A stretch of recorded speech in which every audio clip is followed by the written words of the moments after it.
Entonces, vamos a tratar de hacer transformación isotérmica. La transformación isotérmica implica un cuidadoso agregado de calor al fluido para que si el fluido cambia, su temperatura se mantenga. ¿Qué quiero decir? Recién para calentar, para incorporar calor en la transformación 2-3, por combustión, ¿sí?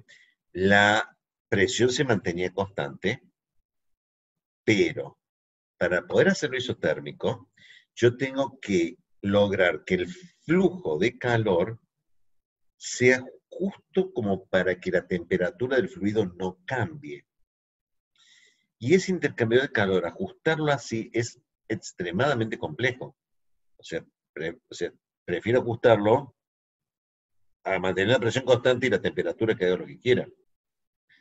Pero la temperatura me va a cambiar, y si la temperatura me cambia entre el estado 2 y el estado 3, no va a ser isobárico, pero no va a ser isotérmico.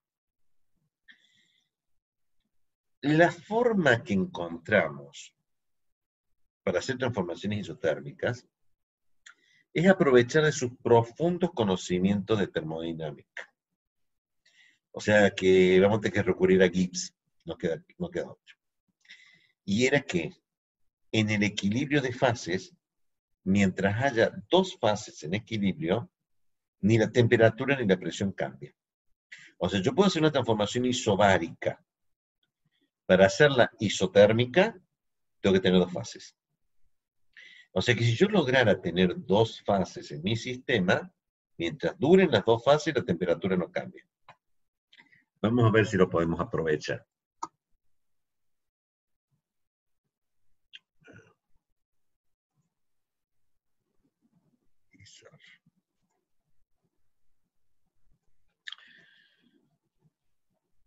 Tengamos un... Y lo otro es que el ciclo de Brayton es un ciclo de gas. A igualdad de temperatura y presión, el gas tiene un volumen molar mayor. Tengo que recordar ecuaciones de estado. O sea, el gas siempre es el volumen molar mayor. Lo cual significa que para la misma unidad molar necesito más volumen en gases que para líquidos. O sea, los ciclos de Brayton son aparatosos por grandes, y un buen problema debido al que es grande es porque mueve gas. O sea que si yo pudiera mover líquido, el líquido tiene un volumen molar mucho más bajo, entonces todos los dispositivos son más chicos, para la misma cantidad de moles son mucho más chicos. Entonces yo voy a partir de agua. Oh, ¿de qué color el caballo blanco de San Martín? Bueno, voy a usar agua. ¿Puedo usar otra cosa? Sí, ingeniero, puedo usar cualquier otra cosa que cumpla con lo que yo estoy diciendo, no es lo único. Pero el 95% de los casos es agua. Entonces, yo tomo agua. Bueno, no voy a tomar agua. Ustedes van a tomar agua.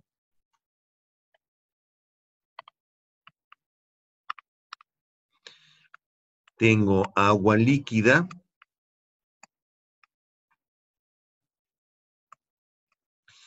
La comprimo.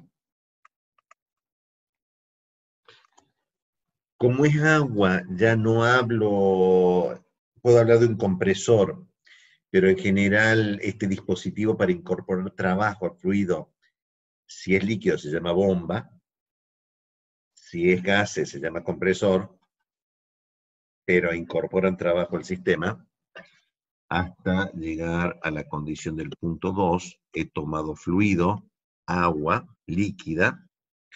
A esta agua líquida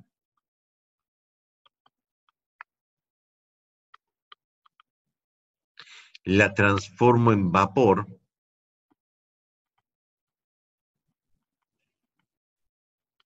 Evaporador. Incorporando calor. 2-3. Como aquí es líquido y aquí es vapor, mientras haya líquido, vapor, la temperatura no puede cambiar. Y como es un intercambiador de calor, tampoco hay diferencia de presiones. O sea que la presión 2 es igual a la presión 3, la temperatura 2 es igual a la temperatura 3, y ya vamos a ver en qué condiciones. Ahora tengo vapor. Este vapor lo puedo usar para expandirlo y obtener trabajo de ese vapor, pero al obtenerle trabajo a ese vapor, este vapor se enfría. Y si se enfría, es altamente probable que se me empiece a formar gotitas. ¿Eh? Si se me forman gotitas, ¿qué quiere que haga? Ya no era problema en las gotas. Ahora, este vapor del cual yo extraje trabajo, se me enfrió, algunas gotitas se me formaron, yo necesito volver a bombearlas con la bomba que me incorpora el trabajo 1-2. Pero esa bomba solamente trabaja con líquido. O sea que si hay algo de gas en 4, si hay algo de vapor en 4, lo voy a tener que transformar en líquido. O sea que para transformar en líquido, voy a necesitar un segundo intercambiador de calor que saque calor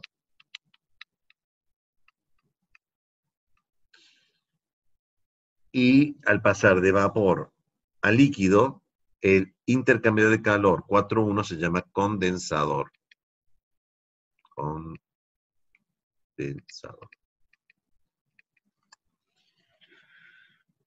Este es el sentido del flujo del fluido que normalmente es agua.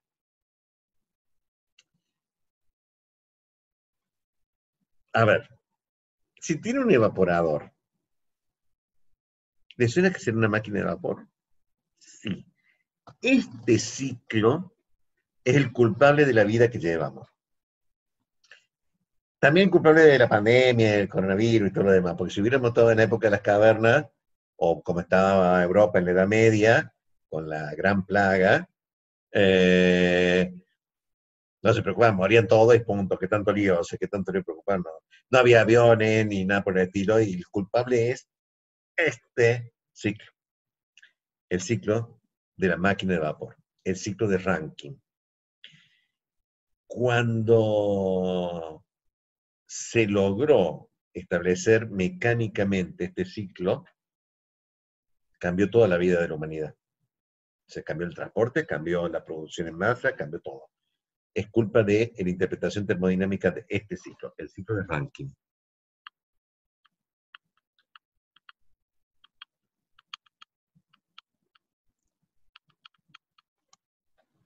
Rankine. Vamos a hacer el diagrama PB. Dejo como práctico de ustedes que vean cómo eran los diagramas TS, de Brighton, del Otto, del Wald, del Rankine. Primer tema.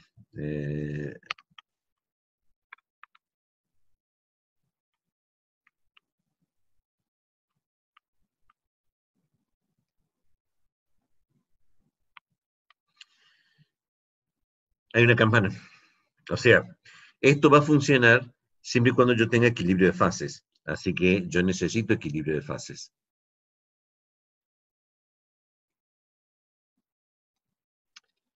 No hago el resto de la campana porque yo sé que ustedes saben cómo es toda la campana, ¿no? O sea, me ensucia muchas líneas porque yo voy a trabajar solamente con una parte, porque lo que yo estaba haciendo era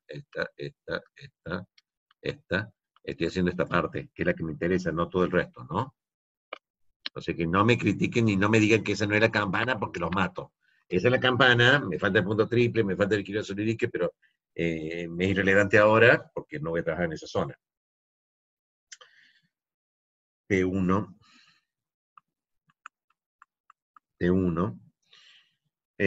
Yo tomo líquido a la presión P1 a la condición T1 de la isoterma de T1, que ustedes ya están viendo que la isoterma de T1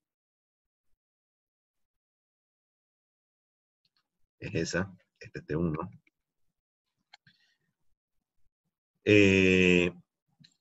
O sea que ya bueno, no adelanto nada. Comprimen adiabáticamente del punto 1 al 2, la compresión adiabática aquí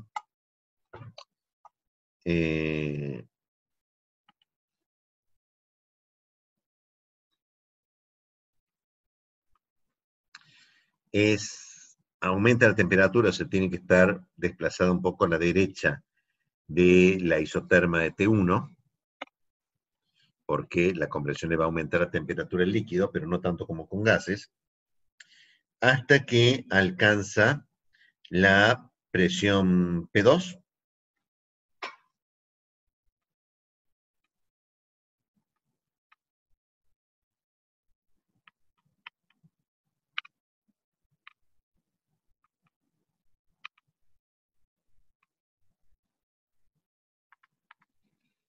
Ay, por el isoterma.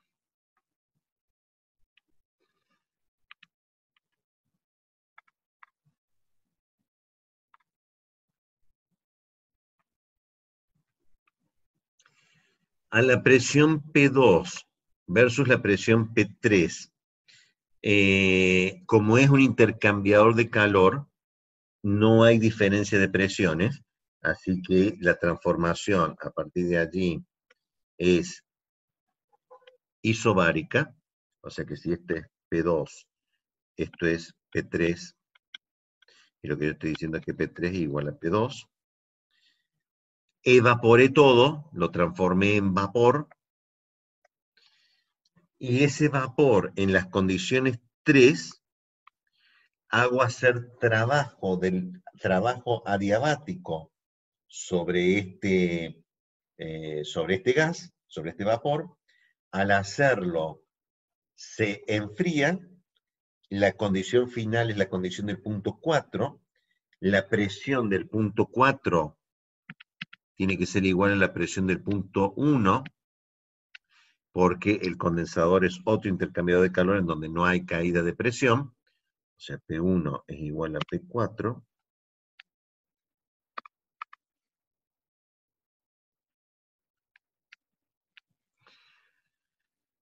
Pero al enfriarse, al hacer trabajo en el expansor, en la turbina W34, la va a hacer isoentrópicamente, o sea que el punto 4 está aquí, este es el punto 4, este es el punto 1, este es el punto 2, el punto 3, el punto 4, P1 es igual a P, ya lo puse del otro lado, pero el punto 4 se encuentra dentro de la campana. Y dentro de la campana, en ese punto, no es ni líquido saturado ni vapor saturado. O sea, todo líquido está en el punto 1, todo vapor está en el punto 4', y no está en el estado 4', está en el estado 4, que es parte líquido, parte vapor. Esto tiene un título. Se llama título del vapor al porcentaje de vapor que tiene ese sistema. O sea que el título del vapor en el punto 4' es 1, el título del vapor en el punto 1 es 0, porque no hay nada de vapor. O sea, esta transformación 3,4 en la cual Q es 0, Q 3,4, Q es 0, porque es una transformación adiabática o isoentrópica con eficiencia isentrópica, me genera una mezcla de líquido-vapor. Ese líquido vapor es totalmente condensado en el condensador, o sea que el sentido termodinámico de las flechas es este. Y en este ciclo se incorpora trabajo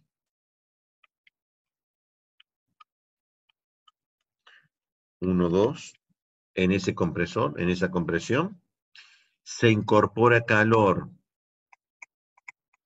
2, 3. En calentar el líquido desde las condiciones 2, que está a una determinada temperatura, a la temperatura T2, se la calienta hasta que aparece la primera burbuja de vapor. A esa condición, este sistema está a T3, está el isoterma T3, porque el punto 3, el punto 2' están en equilibrio, están los dos a la misma temperatura, pero el isoterma se dispara para arriba, o sea que comprimo líquido del punto 1 al 2, haciendo trabajo 1, 2, el líquido se calienta. En el evaporador, incorporo calor 2, 3 para pasar de 2 a 3, pero primero caliento el líquido hasta saturarlo, hasta hacerlo líquido saturado, luego lo evaporo totalmente. Cuando llegué al estado 3 está totalmente vapor, ese vapor lo hago circular por la turbina para generar el 3,4. Parte de ese vapor se condensa, ese vapor que se condensa se termina de condensar quitándole calor para la transformación 4,1 en el condensador, la operación se vuelve cíclica y yo puedo tener trabajo útil W34, un trabajo neto W34 más W12. No son trabajo de eje porque las densidades de los fluidos son totalmente distintas. Esto es, el compresor 1,2 es líquido, la turbina del trabajo 3,4 es básicamente una turbina de vapor. Los diámetros son totalmente distintos, pero resulta muy difícil hacer trabajo de eje. Así que acá sí voy a tener que moverlo con dos dispositivos mecánicos, un motor eléctrico en el caso del 1,2 probablemente, para comprimir, que comprime de una forma totalmente distinta de lo que expande en el 3,4.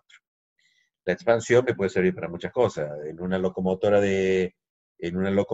me puede servir para mover el tren.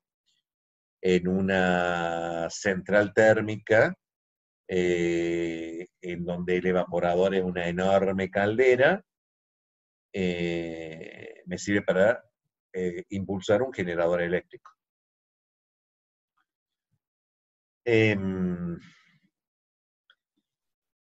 Observaciones. Mi fe en la segunda ley de termodinámica es inconmovible. Tengo que tener fuente fría. Tiene que haber una fuente fría a donde vaya este calor. Esto es, el ciclo de Rankine no funciona porque lo primero que vemos nosotros en el ciclo de Rankine es la enorme y bruta caldera en donde se incorpora calor. Porque este es un enorme dispositivo, quemadores, llama, calienta los tubos, se ponen al rojo, sale vaporcito, sale todo. Sí, sí, mucho gusto, pero todo lo aparatoso que es, no anda si no tiene condensador. Si yo no logro condensar, esto no anda nada, ¿eh? O sea, me quedo sin agua fría para enfriar el condensador y se me paró todo. O sea, es lo mismo que hace sin gas en los mecheros de la caldera, de la transformación 2,3, que enfriar es tan importante eso porque no logro enfriar en la etapa 4,1, o sea, un día de calor. Enfrío poco, me cuesta mucho, no le di aire suficiente, no logro enfriar, estoy en el horno, tengo que parar todo. Porque aparentemente los compresores tienen un pequeño problema. Los compresores comprimen si es gas. Las bombas funcionan si son líquido. Pero es pésimo el compresor si es mezcla de líquido-vapor. Esto es, yo tengo que diseñar grande porque hay vapor, pero cuando tengo que diseñar para la gotita se le traba todo, rompe todo. Y si lo diseño como para líquido, el vapor me ocupa mucho espacio, sopla todo, no anda. Es muy difícil comprimir bifásico. Debo asegurarme, por consiguiente, que la compresión sea o todo gas, como era el ciclo de Brayton, que era todo gas siempre, o asegurarme de que siempre comprima líquido con el ciclo de Rankine. O sea que si no logro condensar todo, no, el compresor se va a romper. O sea, necesita que sea líquido. No así la expansión, porque la expansión no empuja la gotita contra el gas. Esto es, el gas mueve la turbina para hacer el trabajo 3-4, y las gotitas que se van condensando ahí, que se tienen que condensar de acuerdo al diagrama termodinámico para llegar al 4, y se escurren entre los álabes, las junto abajo, digamos, dejo que caigan por gravedad, chupo de ahí, o sea, de ahí chupa la bomba 1-2, para hacerlo pasar por el condensador. Podría hacer la gran Brayton, quitar el condensador y usar una fuente fría tan grande como la atmósfera. Ejemplo, un río. O agua de napa. ¿Se entiende? O sea, yo tomo agua de napa, la meto en la bomba, me garantizo todo, lo paso por el vapor, lo evaporo, paso por la turbina, me genera eso y la tiro al río. Problema el río. Hay un pequeño problema. Cuando la instalación es importante, la corrosión se vuelve un problema. Las partículas sólidas que tiene son un problema, los iones que tienen solución son complejos, hay oxígeno disuelto. El oxígeno disuelto líquido, cuando entra a la caldera, que es el evaporador, empieza a corroer todo, se vuelve todo muy complicado. No me dura una semana, o sea, créanme que cuando le erran esto dura semanas, o sea, la corrosión a esas temperaturas y condiciones de presión son sumamente complejas, hace que una buena parte de este problema tenga que ser resuelto tratando el agua. Esto es, desmineralizando el agua, desoxidando, sacándole el oxígeno, limpiando las impurezas, sacarle los iones, tengo que hacer una osmosis inversa, es cara. El agua para hacerla pasar por esta caldera es cara. Cuesta mucha plata, mucha energía hacer esa agua. Entonces nos da pena tirarla al río. Aparentemente al ingeniero Macaño no le da pena tirar y ventear dióxido de carbono. Sí, me da pena, no me da pena. No sé, tengo sentimientos encontrados, porque si no tiro dióxido de carbono acá, no tenemos energía. O sea, olvidémonos de la virtualidad. No vamos a tener energía eléctrica, no es que no tengamos internet, no vamos a tener energía eléctrica. La mitad, la cuarta parte de la energía eléctrica de la provincia de Córdoba se genera en Pilar con este ciclo, ¿no? O sea que no tendríamos nada. O sea que, y no hay energía renovable que pueda suplir una central térmica con la mitad de, como la de Pilar, de 450 megawatts, ¿está bien? Necesitaría un parque eólico de toda la superficie de Córdoba para reemplazarlo, o sea que olvidémoslo. Y no hay energía más contaminante que la energía fotovoltaica. Esa es la más contaminante de todo. Eso es fácil. Sí, crece algo debajo del panel solar, no crece nada, no crece un yuyo, no se anida un loro, no pasa nada de nada, se muere todo, o sea, lo que está debajo se destruye, ¿no? O sea, no anda.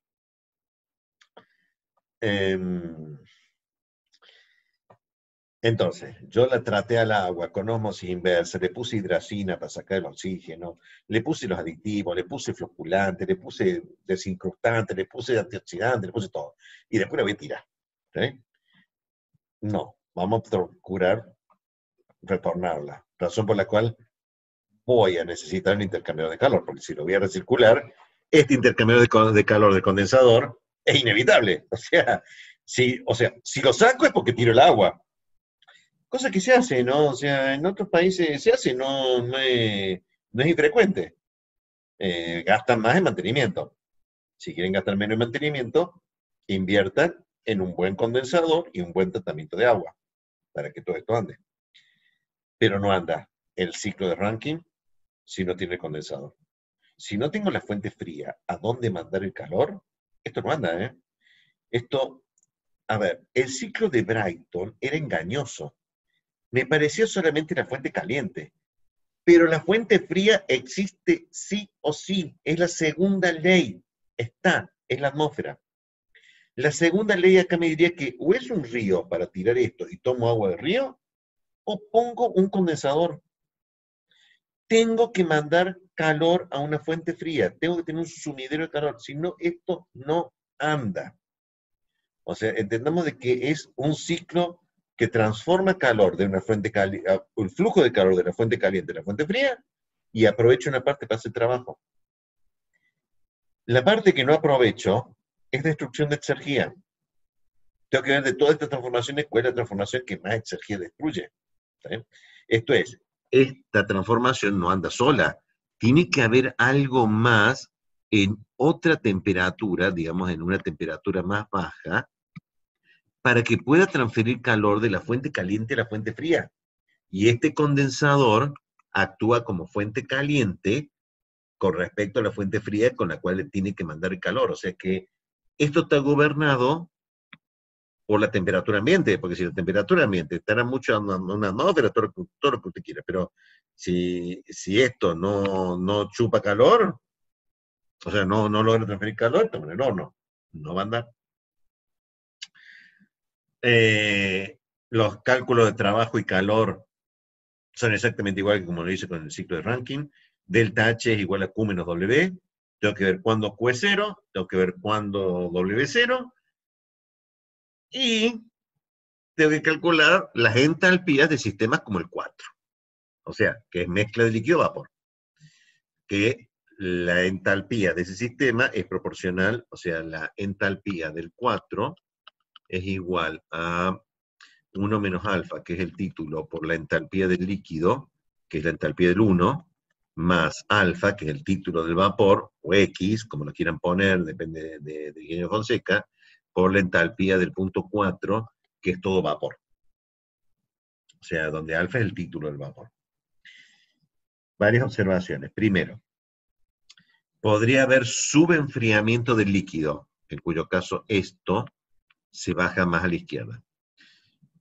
Podría haber sobrecalentamiento del vapor, o sea, podría, manteniendo la presión constante, calentar para vaporizar todo y luego bajar con una diabática que es más a la derecha, o irme tan a la derecha que podría bajar siendo todo vapor y condensar todo vapor. ¿Eh? La primera ley de la termodinámica en sistema de flujo no le afecta, es diferencia de entalpías, delta H, Q o W. Profe, disculpe, ¿cuál era la primera opción que dio para Sube mejorar enfriar el el líquido, sube enfriar el líquido, o sea, enfriar el líquido más abajo que la temperatura 1. ¿Está bien? O sea, si esta es la isoterma del 1, esta isoterma, esta isoterma está a una temperatura más baja que T1, y mi líquido podría haberse subenfriado. Después lo tengo que comprimir, se calienta un poco, y después lo tengo que calentar y evaporar. O sobrecalentar, o sea, subenfriar el líquido o sobrecalentar el vapor. Pero todo eso está mejor, porque ya se me termina la sesión, por eso quería hacerlo rápido. Acá. Estaba mucho más bonito.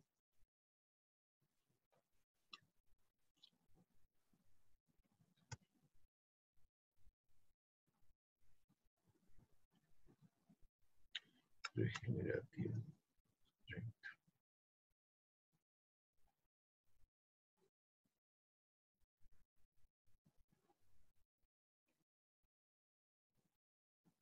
$512, 520, 512.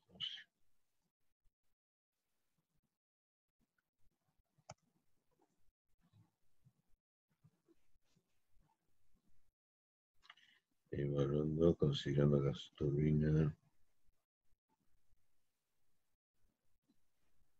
Este era un ciclo de Brighton ideal, tal como lo planteé, pero el esquema es totalmente distinto al que usted dio, ingeniero. ¿Qué pasó acá? ¿No dijo que era 2 adiabática, 2 isobaras? En el diagrama Sí, pero TS. este es un TS. Yo lo hice en el PB. Ustedes ven acá en el diagrama TS era más simple, ¿no? O sea, este es el análisis de ciclo de Brayton ideal de aire, y acá está todo el esquema, la turbina, etcétera, etcétera. Arrancaba acá, en el 512, y la turbina de vapor, que está en la 430, 449.